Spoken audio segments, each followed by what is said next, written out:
Well, hello there, guys. Welcome to Oriental Empires. And I know some of you guys have seen the gameplay footage I put of this. If you haven't, I do recommend you guys go take a look. It's definitely worth watching, and absolutely kind of gets us into this game.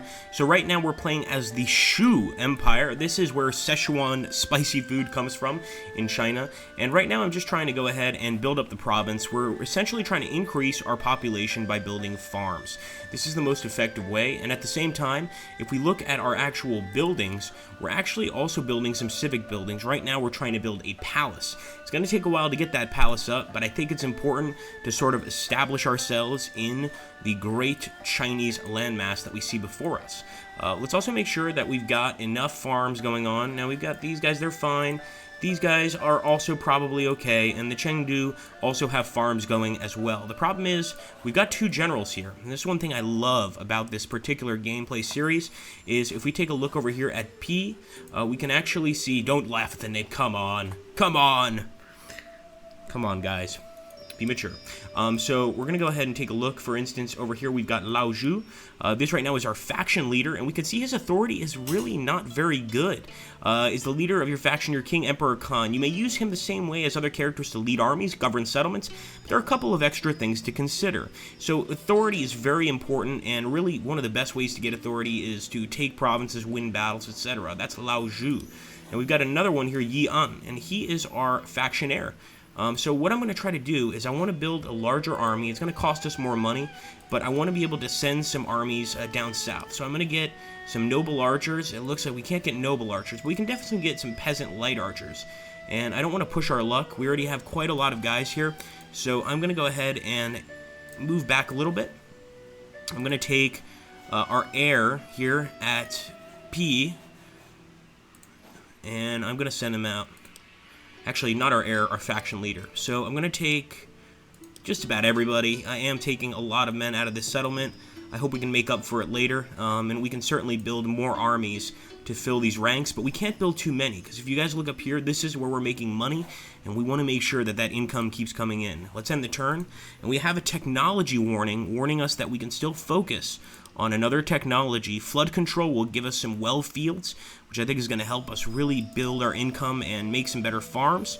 We could also try and do bronze casting. We could do a military drill, and we get the peasant long spearmen with that military drill. I'm thinking that for now, we are going to do the flood control. Nah, you know what? Let's do the military drill.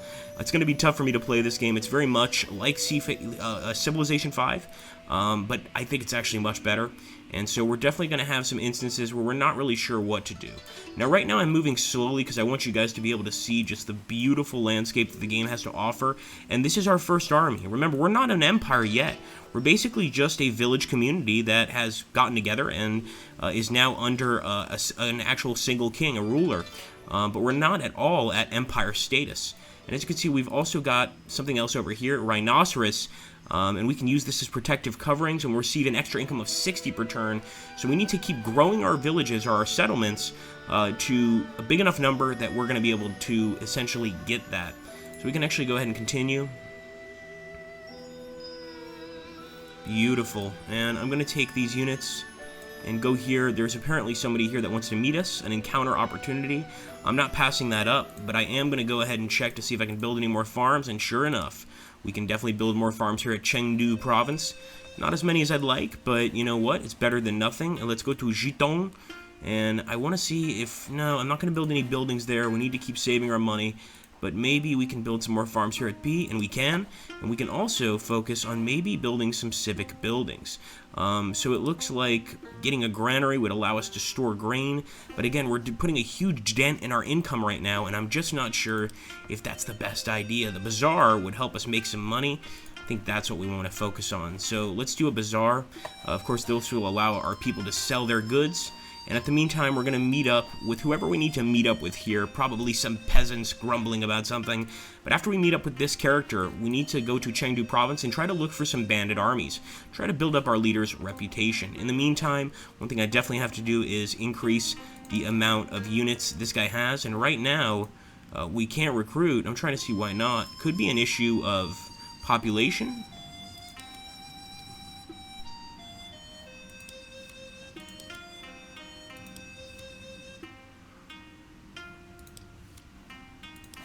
Okay, maybe we need to go to a different town to recruit. Let's try Chengdu Province.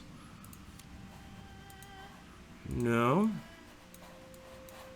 Might be just too small, so we might have to wait a little bit. In fact, I think we're going to have to split the other army we have. Let's try that. Let's take one of the units from this army, one of the noble axemen, and we'll send him back to the capital. I hope this is a good idea, and we've got another technology warning, so I'm really glad those warnings come up, or else I would totally miss them. And I am going to look into national myth, but we also have to consider what we're going to increase to. So having a priest king would be pretty cool. I Ching, let's see, Oracle Bones, this all increases authority. Enlist a Shi. Taoist Temple, I like Taoism. I also like Confucianism. Well, actually, I don't really like Confucianism much. The 5 punishments, I think we're going to go for Taoism. So let's go ahead, let's increase our authority with divination and end the turn as well. And hopefully our men find somebody interesting and maybe even some bandits, who knows. So we're sending those guys back to reinforce our heir's army. The last thing we need is a weak heir, of course. That would cause a lot of problems. And we're going to keep looking for bandits. So let's keep on moving.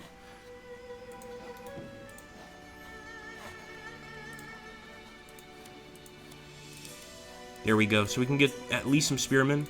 It's a start. It's not enough to cover our ass completely, but while we build these farms, guys, we have to try something different. So let's do that. And obviously, let's take a look here and see what our encounter is. So I want to see. It looks like it's a famous craftsman. If we pay him 186, he gives us the technology of bronze armor. It's a lot of money, but I think it's a pretty worthwhile trade. I'm going to take it. Maybe that wasn't such a great idea, but let me know what you guys think in the comments down below. I really want to make this a major Let's Play series, so don't forget to share it, and also don't forget to hit that like button, guys. We really need those likes, and we need your feedback. I want to make sure that you guys get every single say in this particular series, and that the great and glorious Shu Empire is created from the minds of the viewers of this channel. I know that might be kind of crazy, but let's go ahead and see what happens. We're going to end the turn now.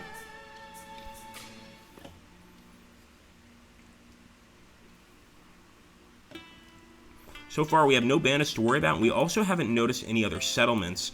Now, I could send another settler out and try to start a settlement here, but I'm just not really sure that we should at the moment. I think I want to be a little cautious. Also, look at this, guys.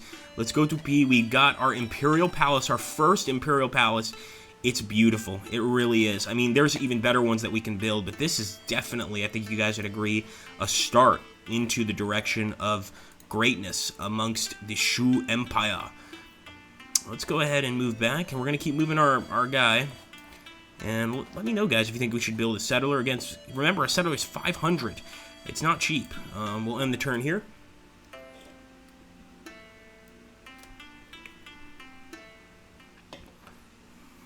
While all this is happening, of course, our people are building those farms, trying to increase their families, trying to increase, well, our income as well.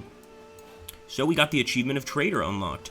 And I think this is because we opened up the market, the Bazaar, over here. I hope that's going to really help. Connecting settlements with roads increases the value of trade between them. As you can see right now, there is a trading connection, but we need to get the roads up. And to do that, we actually have to research roads. So this is not going to be an easy process at all. Just like Civ 5, you've got to slowly build up to this stuff. So one good thing is here at Chengdu, we can build a lot of farms. And farms are exactly what increase population. We can actually zoom in here and take a look at our people at work. Look at that. I love to see it. They're building the irrigation ditches, and we're right next to a river, so this is actually a really good spot. Let's go to Jitong, and beautiful. We could also consider building another building at P. I'll see what we can get. If not, I might want to wait a little bit. So we could build a better palace. That's going to be 2,000 gold. We could upgrade to a city, which would be 2,000 gold. Right now, we're just a town. The armor would be helpful. The foundry would be helpful, but I think the granary would be the most helpful. At this point, though, with 600 gold, I think I want to save my money and be careful with it. So let's go ahead. We'll scout around with our army a little bit more, if not just to discover what's around us. But eventually, he's going to head back home. So for now, we will scout around, but we definitely need a home defense force in case something serious happens. For the great Shu Emperor. Okay, we found some bandits, my friends. Now, they don't seem too dangerous. They're not very close to our territory, but I'd like to gain some renown for our leader. So I'm hoping that we get a battle here very, very soon, and I think we probably will. That will be a perfect introduction to our glorious empire. I don't think the enemy has any chance. Let's make sure, though, that we don't have any other... Oh, we've got some bandits close by here. As you can see, what looks like a bandit army is south of Chengdu province. Now, if necessary, of course, we'll go and support Chengdu province, because what the bandits will do is they'll come in, they'll basically try to burn the farms down, steal all the crops, and that becomes a problem, as you could probably imagine. Also, winter is upon us, guys. Winter is here. That's right. And we need to get that fight over and done with, destroy those bandits, and then head back home for a nice victory. So let's go for the bandits, and let's hope for the best. So, of course, we've got the Battle of the South. Our first fight against just a few bandits, but this is going to build the renown of our glorious leader. And hopefully, he's going to go on to be the greatest emperor, or at least the father of an emperor, that China has ever seen. Here we go. We've got our bowmen, and we have engaged in combat. Show them the terror of the Shu, men. Not that Shu, the other Shu. You know what I'm talking about. There's our noble lord attacking, and of course the enemy is pulling back. A lot of dead enemy peasants, really just bandits. I don't consider them peasants. They're not living off the land. They're stealing from hard-working peasants. They're making their lives a lot harder. So I think that's wonderful. That should have increased his respect level. You always have at least one and usually more named characters to control, one of which is your faction leader, 2 rating that vary over the course of the game until they eventually die. So they can be used to do any number of things, quell unrest in cities, they can be used to knock down bandits. We did get a battle won, we still don't have any more authority, so our authority hasn't increased, let's say. So I'm going to keep chasing this guy. I want to try to finish that army off, and obviously just keep this king around, and he is a king at this point, to try and take as many bandits out as possible. It looks like we also got a settler. That's a little strange. Hold on a second. A settler is now available here for recruitment. Ah, okay. Again, I don't know if I want to go ahead and hire him. We've got 3 nice towns so far. If we're going to build a 4th, we better be sure we can actually afford to build a 4th town. That's how this game gets a little more complicated, is you really have to be careful with your funds. Now, in terms of building farms, the reason I'm building so many, I don't think you can ever build too many farms. It's all about trying to bring more people into the city by increasing that population, and the only way to do that is to have food for that population. So let's hope I'm right, and let's end the turn here. Another battle to the south, and hopefully this time we totally eradicate the bandit threat. It's good to show them early on that we are not to be trifled with.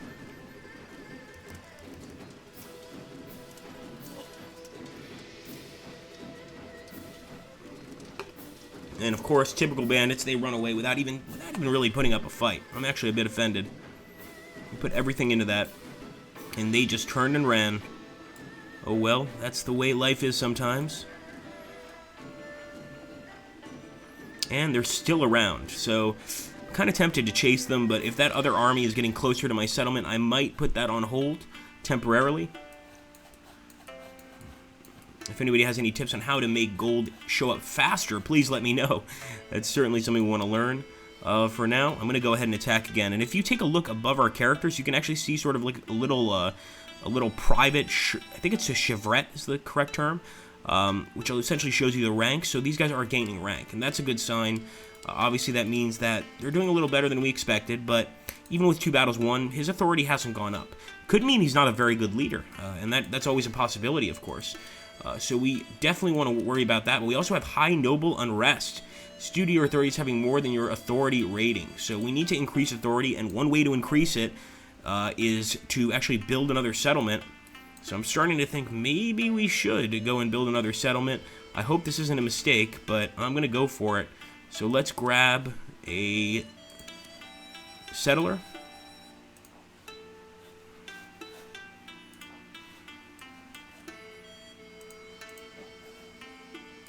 And move him down to the south.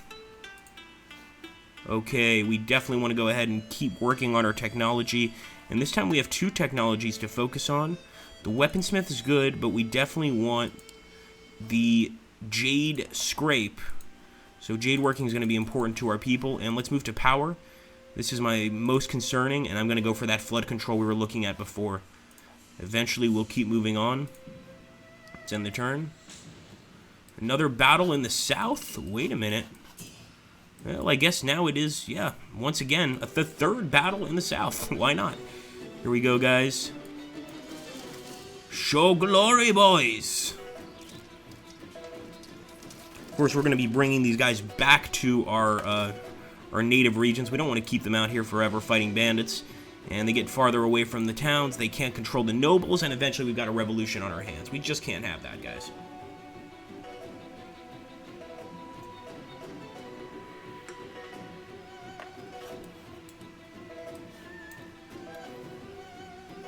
Show deference to the mandate from heaven, boys.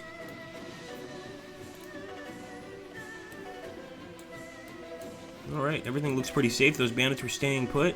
And we're still chasing the other bandits, which is pretty funny.